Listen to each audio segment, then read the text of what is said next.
and welcome to another edition of the Tigers Down Under. My name is Lauren and I'm your host this week, and I'm joined by Alex. How are you going, Alex? I'm good, thanks, Lauren. How are you? I'm good. Getting used to isolation life. So last week, Alex, you were joined by Dan and Brad to discuss the form of Hull's defenders this season. This week, we're going to take a look at the headlines surrounding Hull from the past 7 days. So our first topic was David Silva's recent interview, where he was asked about his toughest opponent. Somewhat surprisingly, he picked a game against Hull City back in 2014. What can you remember about that game? Yeah, it's interesting that he's picked out this game because, from memory, it was a pretty close game. The company got sent off after about 10 minutes because he pulled down Jelavic when he was through on goal, which at the time really felt like it gave us a real chance to actually win the game, and that was sort of the first season or two where City were really starting to flex their muscle in the Premier League. So it was a really interesting game from that perspective, but then obviously Silva scored only about 5 minutes later to sort of give City that upper hand, and he was in such good form that day that it was going to be a really tough job to pull a goal back, and unfortunately City did get a second goal to win the game 2-0. But I guess I find it interesting that was, you know, of all of his games at club level, to pick that one, let alone that game against Hull, because the following season, a game at the Etihad where Myler scored, I think it would have been in second half or towards the end of the game, where Man City then scored with almost the last kick of the game, or I think it might have actually been the last kick of the game to get an equaliser. To me, would have struck me as a tougher game, but I'm wondering, he might have looked at that question and sort of given a game where, you know, whilst it was a tough game, they came out on top, because obviously he would have played in tougher games where he was, you know, thrashed or didn't play well personally, but he played quite well in that game, and they came out on top in that one, unfortunately. But from memory, it was I think the week after we'd booked our place in the FA Cup semi-finals, so, and we were sort of mid-table in the Premier League at that point, pretty much safe from relegation, so I can't imagine that we were too bothered at the time by that loss. Okay. So another topic that was covered in the news this week was Alex Neil, Preston's North End's manager, calling for clubs like City and Leeds to be banned from the transfer window for putting players on pay cuts or deferrals, and other backroom staff on furlough. What are your thoughts on something like this happening? Yeah, look, it's an interesting topic, and one where I can't exactly come down on the side of City in it. I do sort of tend to agree with Neil in saying that at the end of the day, football clubs, on the whole, obviously less so in the Championship and the lower leagues, but definitely in the Premier League, are very much highly profitable organisations, particularly in the Premier League. So I think I saw a stat that Hull were in the top 5 most profitable clubs over the last 5 years, and of course that comes down a lot to our business in the transfer window and the amount of profit that we've made on a lot of player sales in the last few years. But when you're putting things into perspective and you're looking at the staff that are getting furloughed at the moment, and these organisations asking for government support, this is a football podcast, not going to get too much broader than that, but there are other large companies as well asking for government support when they don't necessarily need it. It's hard to then turn around and justify, taking taxpayer money and then also being able to go out and fork out sums of money in the transfer window. And, the cynic in me says, look, that's not a huge issue for Hull because we're probably not going to be spending a whole heap in the transfer window anyway. But you think the backroom staff, the people in marketing, the people in the ticket office, the people in all those sorts of departments who wouldn't be on a very large wage, to be expecting the taxpayer to pay 20% of their wage when for the club, it's really not that significant an expense compared to player salaries. I think is something that really should be considered. I think by now it's probably a bit too late to put any sort of measure like that in, because a lot of clubs have already made decisions one way or the other on what they're going to do. So you look in the Premier League, I think Liverpool had originally put all of their staff on furlough and then kind of reversed that decision because of the backlash. I can't remember if Spurs ended up doing it as well. I think they might have. The reversal, I mean. So I think a lot of the clubs are sort of coming to that realisation now, and I think maybe the case can be made that clubs in the Championship aren't as well off, and therefore, City aside, a lot of the clubs are making quite significant losses. So in their case, any sort of saving that they can make, they're going to try to do. So I think it's maybe a bit more justified. But certainly I would say if clubs have made any sort of significant profit over, a last year or two period of time, that there'd have to be some consideration for whether they're actually deserving of that government support. Yeah, I can agree that the backlash is kind of expected. I mean, you look at what some of these players, and this is mainly in Premier League, how much they get paid. They can't really justify furloughing staff when players are getting paid millions upon millions. But that's just my add in there. So, I mean, that whole transfer window money is a bit of a big issue. But another big topic of speculation has been loan players and whether they should have to return to their parent club on the 30th of June when the season would have originally ended.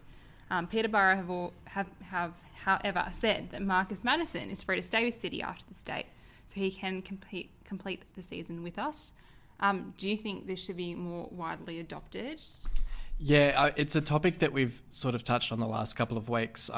Mitch and I spoke about in the episode with him 2 weeks ago, and then again with Dan and Brad last week around speculation whether players who are currently on loan with us and are out on loan at other clubs would continue to have their contract extended with the club that they're at beyond the 30 June deadline that would normally be the end of the season. Because it sort of works both ways, where you see, we've got guys like Herbie Kane and Maddison and others on loan from clubs where we're sort of relying potentially on those players to play a role in keeping us up this season. But then you look at guys like Henriksen and Dicko who are on quite large wages for us, who we've loaned out deliberately because we can't afford or we don't want to have to afford to pay their wages, and they're out on loan at other clubs. Where we're sort of still paying a portion of that wage, where we would sort of be saying, well, their contract expires on the 30th of June. They don't want to stay with us. We don't want them to stay with us. So we shouldn't be forced to continue to pay their wage. So it sort of works both ways. It's going to be a really interesting one. It's interesting that clubs can sort of make the decision themselves. So Peterborough can sort of say, yeah, he's free to stay with you beyond 30 June. But whether that then means that we then have any sort of power to say to, for instance, Liverpool, that yes, we want to extend Herbie Kane's loan beyond 30 June, and they have any sort of say or don't have any sort of say in whether that happens, it's going to be really interesting. Of course, it all sort of comes down to whether the season actually resumes or not, and that still seems to be very much up in the air. So I think a lot of clubs and a lot of players are just sort of waiting to see what happens in regards to that, to see if they are going to be playing more games at their current club, so at City, for instance, for Maddison, or whether the season's effectively over. And it seems as if there's been a bit of an indication that Maddison's not going to get offered a deal at City, which would suggest that he's going to be free to find a new club in the summer. So it sort of suggests at the same time, yes, it'll be useful to have him as a player for whatever remainder of the season there is, but it's also a question of whether we actually want him to remain. If we've sort of made the decision now that we're not going to offer him a contract, does that sort of suggest that McGann doesn't see him in his plans even for this season? I know the last few games he played, he wasn't necessarily starting games, so potentially he's fallen out with the club for one reason or another, whether it's on the field or off the field, and potentially we don't necessarily want to extend that contract. So again, it comes down to, yes, okay, he's technically a Peterborough player, he's out of contract in the summer. Peterborough want us to keep paying him, but we might not necessarily want him past that 30 June deadline anyway. So it's going to be really interesting to see what happens from a number of fronts. Could get a bit messy with players where clubs might sort of say, well, hang on, if we're not able to go out into the transfer window and bring new players in, then thanks, we'll kind of keep the players that we had for this season. But players who sort of might have been seeing out their contracts, just sort of whiling away the time until they could move on to a new club, might not necessarily want to stick around, even if it is just for another month. So, yeah, it's going to be very interesting. I think Maddison's an interesting case, and it's interesting that he specifically has been mentioned as one that is able to stay with us and no one else at this stage. Yeah, it's an interesting time period, and I guess no one really knows exactly what's going to happen. So it's very much, as you said, up in the air. So we'll wait and see. Now, one of the most reasonable things that the club has done is announce that the May membership payments won't be taken by the club. So this seems to make sense given that fans won't be able to attend games even if the season does resume. But another argument could be made that these payments should still be taken as support for the club continuing to operate. How do you view it? Yeah, and I think this is probably a topic that you'd have some insight into as well, Lauren, because obviously we're both members of the Sydney Swans and Aussie Rules Football Club here in Australia, and they've sort of continued to take the payments each month, which there's the perspective that is sort of helping keep the club afloat at the moment, because a lot of their income would come from match day revenue, whether that's members going to the games, whether it's people buying a sausage roll and a pie and a beer or whatever at the game. Fish and chips, yeah. So it's an interesting one, sort of as we were talking about before with the topic of the transfer window and potential transfer bans. Obviously, clubs in England have a little bit more money coming in than potentially Australian clubs do. So there's the argument to be made that the revenue from these membership schemes aren't actually as significant for the clubs over there. But I think the suggestion was, when this story broke, that City would be taking a pretty hefty hit to their bottom line in doing that. And of course, if games resume, it then means that by halting this payment for a month, is it a deferral? Is it just a cut? Does it mean that when games resume, if they do, the fans are essentially getting free games to attend because they haven't had to make these membership payments? So it's an interesting one. I think it makes sense. I'd say at the very least to defer the payments, to sort of say, look, until we know more, let's pause the payments. And then when the season resumes, sort of come to some sort of calculation or understanding on how much fans should therefore be paying in that membership scheme to go back to the games. Because, of course, when the games first resume, it may well be behind closed doors anyway. So I guess getting your opinion on it from a broader perspective, especially with, for instance, with the Swans, if they were to say, we're not going to be able to attend any games this season, would you be okay with the fact that you've essentially paid a membership for an entire year to not actually attend any games? Well, I know personally I'd be okay with it because, I love going to games and I would prefer to know that that's still an opportunity next year, so continue supporting the club regardless. But I'm in that financial situation that I can do that. If I wasn't, and that would be one of the first things I'd cut from regular payments. And I think it's good that they've,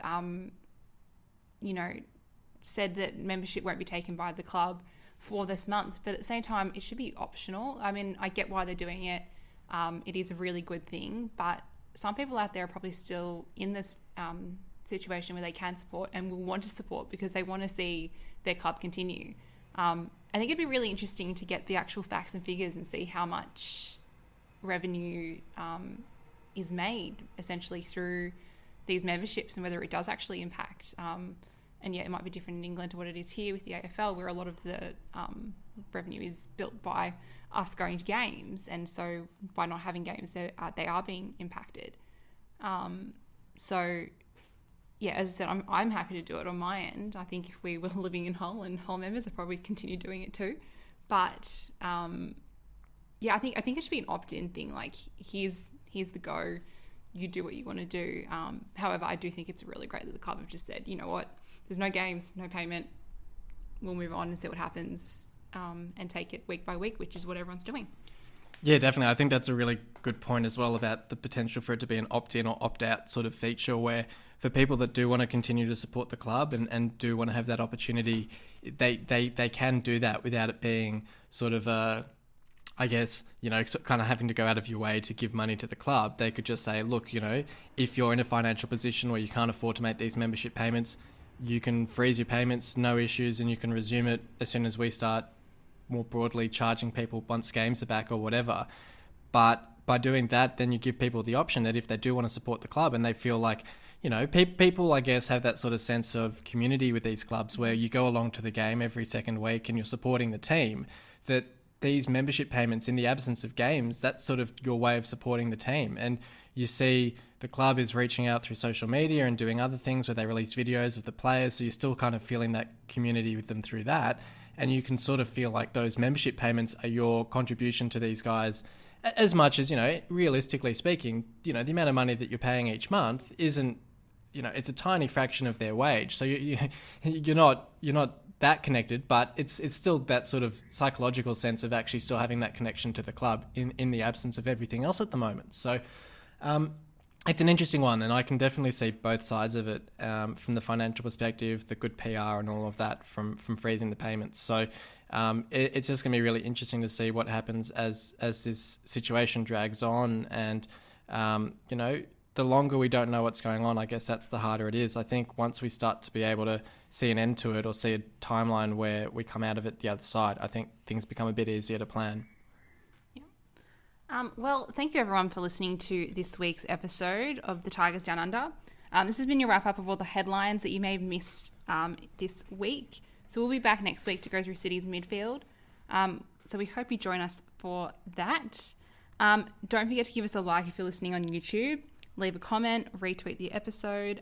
Make sure you're subscribed across all our platforms. So YouTube, SoundCloud. There's a Facebook page as well. And retweet the episode to share with City fans everywhere. Until next time. See you guys. You've been listening to the official Hull City Australia podcast. For more discussion, join us on Facebook in the Hull City AFC Australian Supporters Group, or follow us on Twitter at Hull City AFC Oz. The music was created by Amber and Black.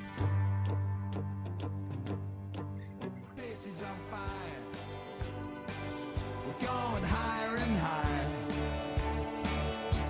There's no turning back 'cause you're out.